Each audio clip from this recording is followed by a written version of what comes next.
Moving ahead then, 'cause in the draft, first off, I didn't ask you this question though. What's your scouting report for Eric Decosta? We know 5'9", tough as nails, heart of a lion. Like what's the scouting report? I mean, 5'9", small, slow, smart. I would say quick to diagnose as a linebacker, good, strong, physical, aggressive tackler. Kind of a box player, tackle to tackle, not a lot of range. Isn't going to be very good in coverage. Good blitzer, and just probably just a role player, a special teams type guy, as the level of competition increases. But I always felt like for me as a player, like if you gave me the chance to beat the system or to find a way to overachieve, that I was going to do that. So I was a captain on every team I was ever on. I started 3 years in college, started 3 years in high school. I was never the biggest guy, never the fastest guy, but I always ended up as one of the better players. And I just had a passion for the game. I loved to practice. I think I was a leader, but, I was probably a 4'8", 40, and I was never more than 200 pounds as an inside linebacker. So I was very, very small. But I love the game, passion for the game, love my teammates. For me, when I think back about my best experiences, really in my life, it was my teammates, just the friendships that I made. My friends in high school, my teammates in college have remained my best friends to this day. So that's what football really did for me, was create all these bonds and these relationships that really transcend everything else. At the end of the day, I tell people this: you might forget losing 21-1, except I do remember those games. Those weren't fun, but you remember more the memories and how the people make you feel. Mm-hmm. So I've heard you talk about this with the draft. You get giddy about the draft. I know that's your thing. And do not tell me about Mike Elias helping you, with quarterback decisions here. I know your games. I'm not buying that bull for 1 second here. But first off, do you have any superstitions going to the draft? Are you putting like one sock on before the other? Are you calm, cool, and collected and then going into it? Are you, well, actually, I'll answer that question. Are you a superstitious guy? Well, I'm a routine guy. So Okay. I kind of separate those two. I'm not necessarily superstitious, but I do have the same things that I like to do because I think it helps me with the process of the draft. And so when I get in the week of the draft, I'm definitely going to listen to Phantom of the Opera and Les Mis with my headphones on as I'm getting my board ready. And I don't know why, because that's not the type of music that I normally listen to. But I will, because I'm ranking the players. I'm coming up with my game plan. And it's just something that I do, which is random, and I've never told anybody that before. I call bull. Well, it's true. Bull. It's Phantom true. of the Opera is phenomenal, by the way. Enjoy that.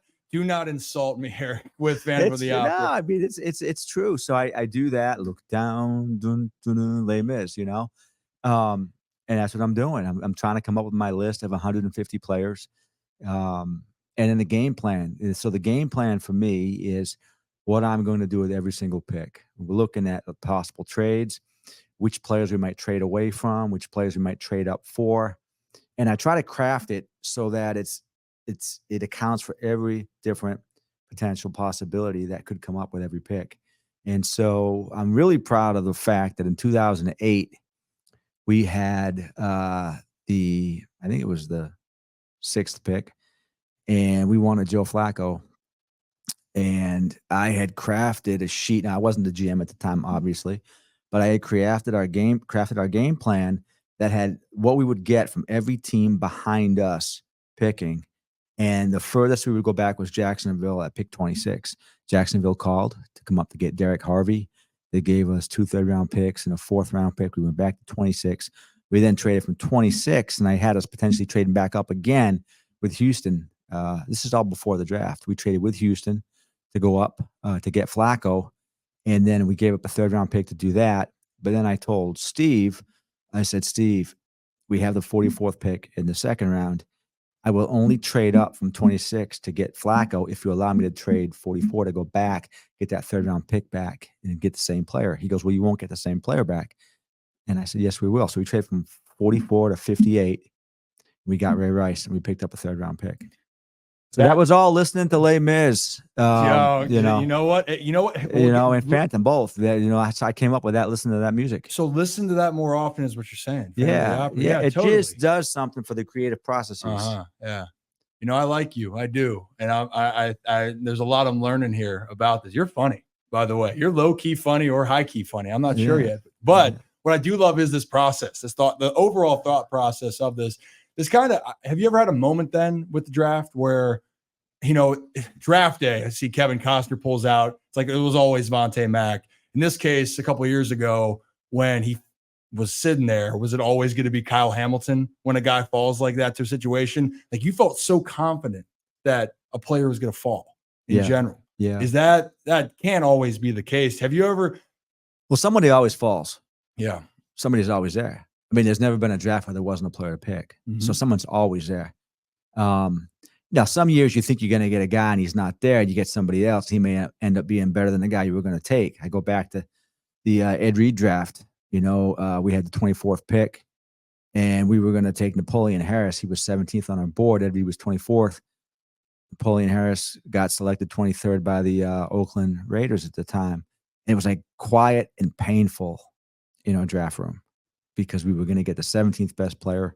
Now we have to settle for a safety from Miami who's undersized, a step slow, 24th best player in the draft. Long story short, Hall of Famer versus Napoleon Harris. Where is he now? No one knows. And that happens. That's the nature of the draft. That's why everybody loves the NFL draft, because you never really know how this thing is going to pan out. So was that one of your wildest moments then on draft night? Your most stressful moments? Well, I was young back then. I think I was scouting the Midwest. I was devastated because Northwestern was one of my schools. And so this was going to be a first round pick for me in my area. And he got picked one pick before we took Ed. Incredible. I mean, but there's always going to be, wild moments. I mean, we were the 2011 draft. Our plan was to draft Jimmy Smith. I had just torn my Achilles playing racquetball. My wife had just had a baby. My youngest child, Jackson, was just born the week before. I tore my Achilles, and we were going to draft Jimmy Smith. And I felt like there was a really, really good chance that we would get Jimmy Smith, but that we could trade back and still get him. And I felt like there would be teams behind us that would want to trade up to our pick. And I thought we'd get Jimmy Smith. So we're on the clock. The Bears call us, and they want to come up. They want to go up 4 spots. They're going to give us a 4th round pick to go up 4 spots. No brainer. Jimmy Smith's going to still be there. So we say, yeah, we'll do it. We're all fired up. Everybody's excited. We're shaking hands. We're all really excited. We're getting ready to pick 4 picks later. And we find out that the Bears never culminated the trade by turning it into the league. So then all of a sudden, we get swooped. I think it might have been the Chiefs come up and they take, I think maybe Jonathan Baldwin, who's a receiver. And then we panic and we pick and we get Jimmy Smith, but we don't get the 4th round pick. So that's literally 5 days after I had my Achilles surgery, and I hadn't been eating. I was on pain medication. I was so angry. And, Ozzy's looking at me and he says, well, Eric, are you okay? And I said, no, I'm not okay. I'm not okay at all. We were going to get a free draft pick. So he goes, well, let's go to your office, because my office was close to the draft room. So I'm on crutches, and I get to my office and we close the door, and I take my crutch and I start smashing it on my desk. Good. And the desk just breaks into pieces and the crutch breaks and all this stuff. And when that was done, it was fine. We went back. We drafted Torrey Smith. He was a great pick. So we got Jimmy Smith, Torrey Smith. Incidentally, both guys named James. People don't know that Torrey Smith's name is actually James. So we got 2 James Smiths that year, Jimmy Smith and Torrey Smith, and they're both James Smith. I'm going to need to fact check on that. It's not that I don't believe you. But I'm very curious now. Yeah. I sometimes can't read you. Other people have this issue? Yeah. Yeah. This makes me good at my job. Well, hey, that's good to know. That's good to know. Hopefully I'm not falling for too much right now. Apparently I'm getting the thumbs up that you're telling the truth. Okay. I'll have to do more of my digging on the Family Opera stuff here. Yeah. But again, that's why I just love this process of it. Every single year you love the process. And every year I think that you are always looking for value and talent. We can go on and on. I know I've already heard how you talked about with getting Nate Wiggins, and we don't have to allude to that, but you guys really do value. And I think that's really fun to see. So we'll save the time on that. But one thing that's changed for you, one more football, then we're going to get fun here. If that's okay with you. That's good. Okay. You coming into this, I think it's very fair to say the Ravens value their draft picks. I think you guys like your draft picks. But one thing that you've developed at least a new narrative is if you really think a guy's going to change a culture, change something that is different than what you possibly can get 5 years from now, you'll go out and get a guy. So like last year or 2 years ago, I guess now, Roquan Smith, second round pick. You guys love your second round picks, but you looked at that guy. I mean, on paper, you know how good he is. But when he came to Baltimore, he provided so much more than just being a really damn good football player. What changed, or is that something, a philosophy you've always had? Well, I think just generally, as a fan of all sports, when you see like one of these big time trades before the deadline, could be baseball, could be any sport. I mean, baseball has a pretty robust trade deadline, but generally these guys can be force multipliers for your team. And you can see how they just have an incredible impact on your players, on your community, on your coaching staff. And in a very short span of time, you can see tremendous change. And so for us, like having a chance to get a guy like Roquan, I've always admired his game. I think we played against him a few years ago. We had 17 tackles against us, just sideline to sideline. He's a guy that when he came out in the draft, he was one of our highest rated defensive players. To get a guy like that, a younger player, I think he was, 25 or 26 when we took him, for a second round pick and a fifth round pick that we thought could bring instant credibility to our defense, to make our other players better. That was a no-brainer for me. And I just think a good way, now you can't do it every single year. You're not going to trade draft picks away every single year before the trade deadline.